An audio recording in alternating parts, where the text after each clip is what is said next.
están, amigos y amigas? Gracias por acompañarnos en las clases que vamos difundiendo día a día.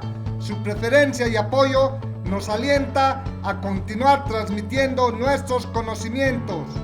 El día de hoy veremos el siguiente contenido.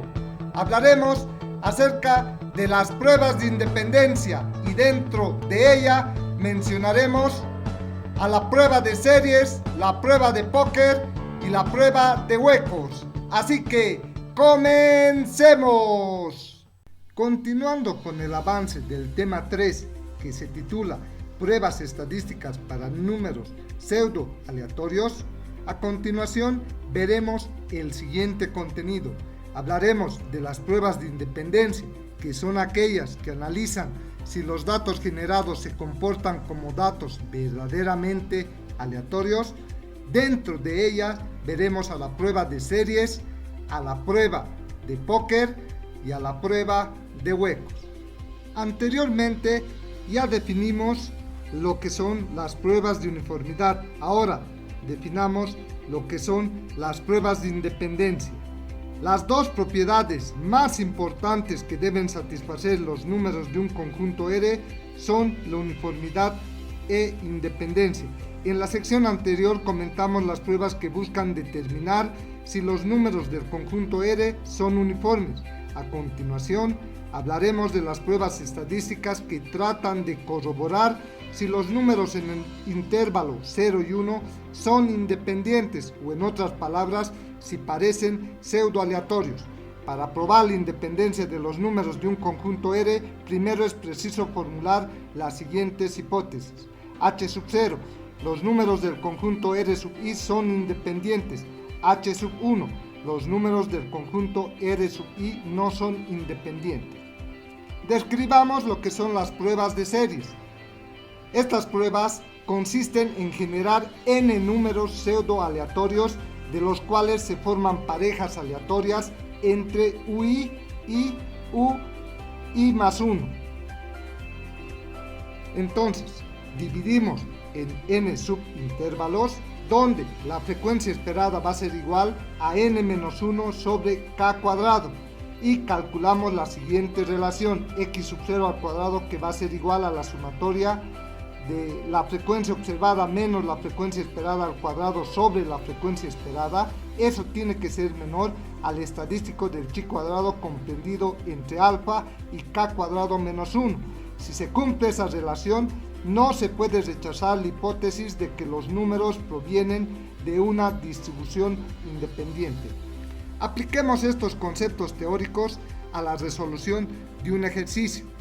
Si tenemos los siguientes 10 números pseudoaleatorios, nos piden aplicar la prueba de las series con un nivel de significancia del 5% y un k igual a 4. Ordenamos entonces cada uno de los números en pares ordenados de la siguiente manera. Posteriormente, determinamos la frecuencia observada, colocando estos pares ordenados entre los subintervalos que nos proporciona el ejercicio. Entonces, colocamos cada uno de estos subintervalos donde le pertenece. En este caso, el primer subintervalo debe estar comprendido entre el rango de 0.25 y 0.50. Posteriormente, hacemos lo mismo para cada uno de los siguientes pares ordenados. Calculamos la frecuencia esperada, que es igual a n-1 sobre k cuadrado. Reemplazando los datos nos da un valor de 9 sobre 16. Posteriormente calculamos una tabla que contenga los intervalos, la frecuencia observada, la frecuencia esperada y el valor del x sub 0 al cuadrado. El valor de x sub 0 al cuadrado para el ejemplo nos da un valor de 7. Ahora calculamos el valor del z de la tabla del chi cuadrado. Para este caso buscamos un valor de alfa de 0.05 y un k cuadrado menos 1 igual a 15 en la tabla del chi cuadrado. Si realizamos la búsqueda de estos valores en la tabla, vamos a obtener lo siguiente. Tenemos un alfa de 0.05 y tenemos un k cuadrado menos 1, que para este caso del h cuadrado van a ser los grados de libertad, que va a ser igual a 15. La intersección de esos valores nos da un valor de 25. Como tenemos que 7 es menor que 25, entonces no se puede rechazar la hipótesis de que los números provienen de una distribución independiente. Prueba del póker.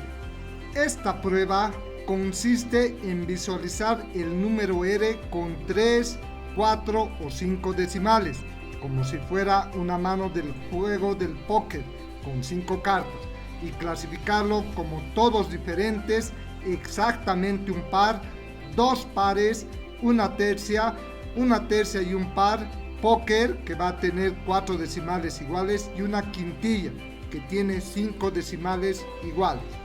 La prueba del póker para números con 3 decimales va a tener 3 categorías, todos diferentes, exactamente un par y una tercia.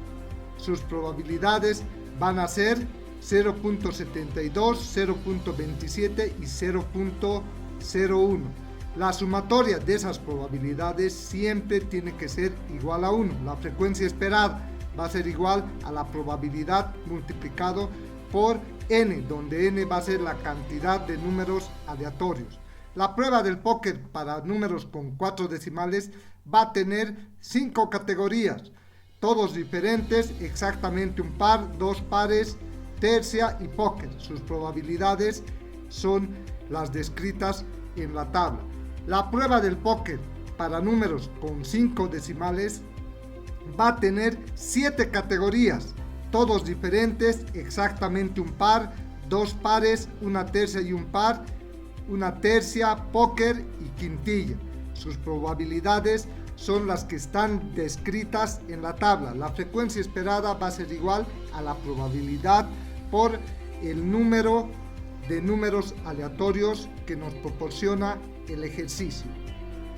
A continuación, veamos cómo es que se calculan las diferentes probabilidades para cada una de las pruebas. Describamos la prueba del póker para números con 3 decimales.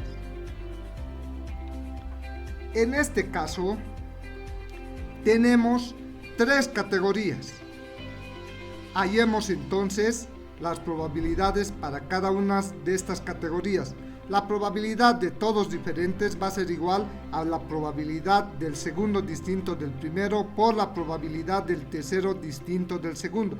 O también se lo puede calcular dividiendo 10 por 9 por 8 entre 1000, donde 10 significa la primera carta que puede ser extraída de 10 formas diferentes, 9 la segunda carta que puede ser extraída de 9 formas diferentes y 8 la tercera carta que puede ser extraída de 8 formas diferentes. 1000 es el número total de posibles juegos. De la misma forma se calculan las siguientes probabilidades, excepción de la última, que puede ser obtenida de 2 formas. La primera restando de 1 las demás probabilidades, y la segunda haciendo la división de 10 por 1 por 9 por la combinatoria de 3 elementos combinados en 1 sobre 1000.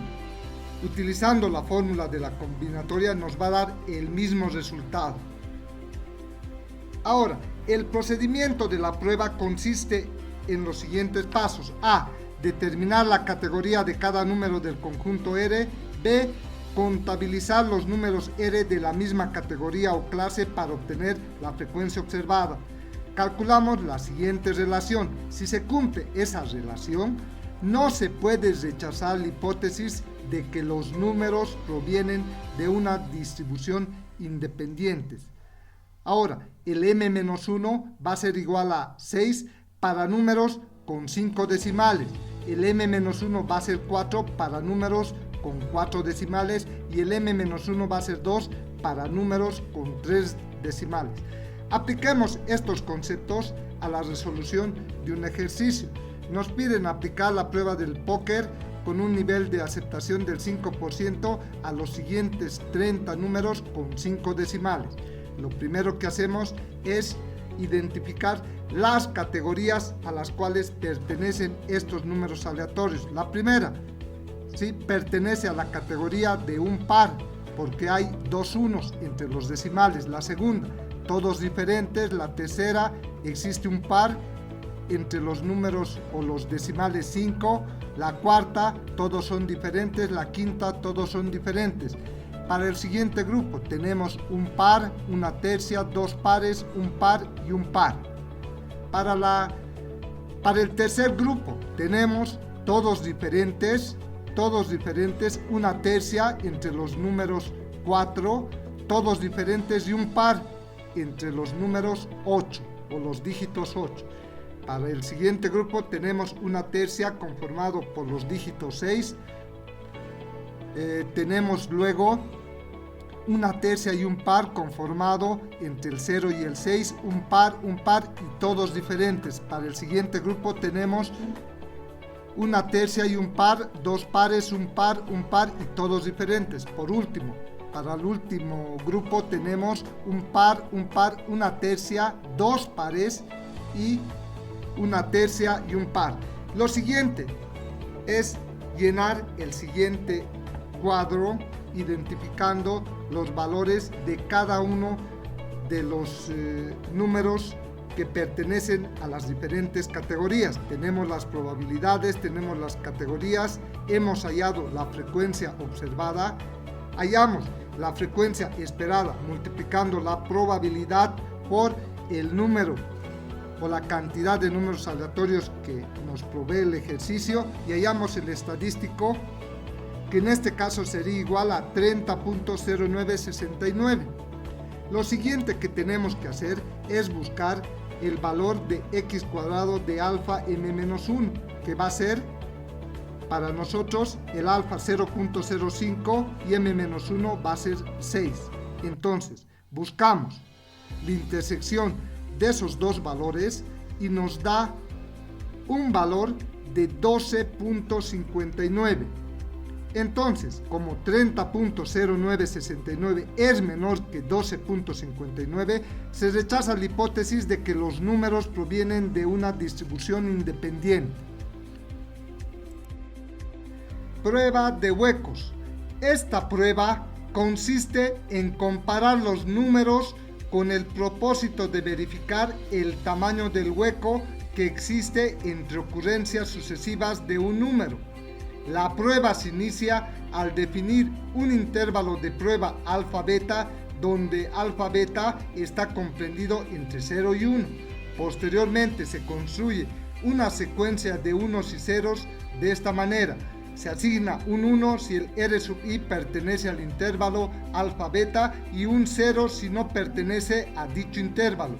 El tamaño de hueco i se define como el número de ceros existentes entre unos consecutivos. A partir del conjunto anterior se determina la frecuencia observada al contabilizar el número de ocurrencias de cada tamaño de hueco y su correspondiente frecuencia esperada E sub i, de acuerdo con E sub i igual a h por beta menos alfa por 1 menos beta menos alfa todo elevado a la i, donde h es el número total de huecos en la muestra. La frecuencia del último intervalo se puede calcular mediante la diferencia entre el total y la suma de las frecuencias esperadas de los intervalos anteriores. Se procede entonces a calcular el error o estadístico de prueba. Si se cumple esa relación, no se puede rechazar la hipótesis de la independencia entre los números. Apliquemos estos conceptos a la solución de un ejercicio. Nos piden aplicar la prueba de huecos a los siguientes 30 números con un nivel de confianza del 95% para el intervalo alfa-beta 0.8 y 1.0. Entonces, por líneas, organizamos los números y vemos si cada uno de estos números pertenecen o no pertenecen al intervalo alfa-beta comprendido entre 0.8 y 1.0. Si pertenecen, colocamos un 1.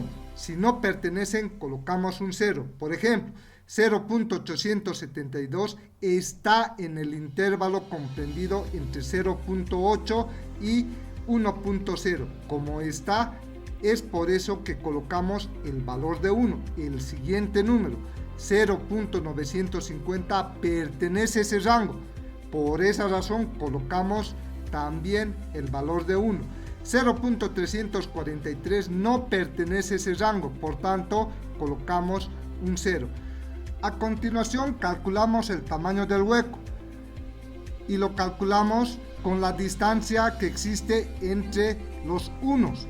Para el primer caso hay un 1 y otro 1, entonces el tamaño del hueco va a ser 0. Para el siguiente caso, de este 1 al siguiente 1 hay 7 ceros.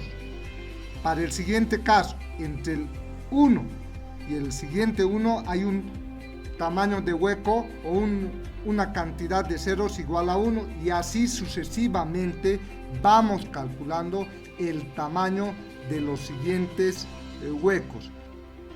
Teniendo los valores de alfa igual a 0.8 y beta igual a 1.0, calculamos beta menos alfa, que va a ser igual a 0.2, y 1 menos beta menos alfa, que va a ser 0.8. Reemplazamos estos valores en la relación que nos da esta prueba y obtenemos la siguiente tabla. El último subintervalo se halla eliminando de la fórmula beta menos alfa, o también restando h de cada uno de los intervalos. No nos olvidemos que m es el número de subintervalos con los que estoy trabajando. Obtenemos un x sub 0 cuadrado igual a 2.5675. Ahora hallamos el nivel de significancia, que va a ser igual a 1 menos el nivel de confianza. En este caso el ejercicio nos da un nivel de confianza de 0.95, por tanto el nivel de significancia va a ser igual a 0.05, y tenemos un m-1 igual a 5. Buscamos estos valores en la tabla del h cuadrado y vamos a obtener un valor igual a 11.07.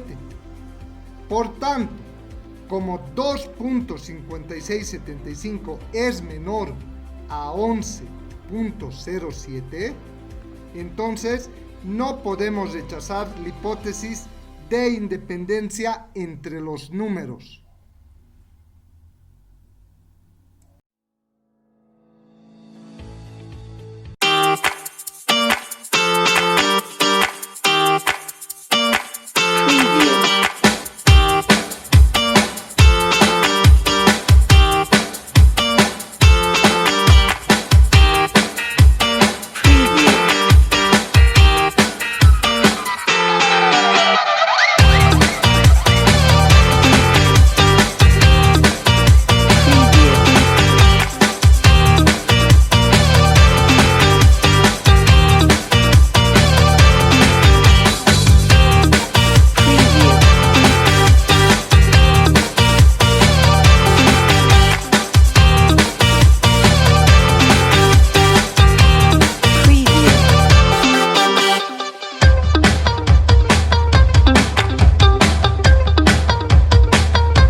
Preview.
la próxima clase continuaremos con el avance del ciclo de cursos de simulación y veremos un nuevo tema titulado Generación de variables aleatorias. Su contenido abarcará los tipos de variables aleatorias. Dentro de ellos describiremos a las variables aleatorias discretas y a las variables aleatorias continuas. Por otro lado, describiremos los métodos que existen para generar variables aleatorios, como son el método de la transformada inversa, el método de aceptación-rechazo y el método de composición. Amigos, finalizamos por hoy nuestro programa. Nos despedimos, no sin antes darles un consejo. La actividad más alta que un ser humano puede conseguir es aprender para entender, porque entender es ser libre. Gracias por compartir con nosotros el día de hoy. Hasta pronto.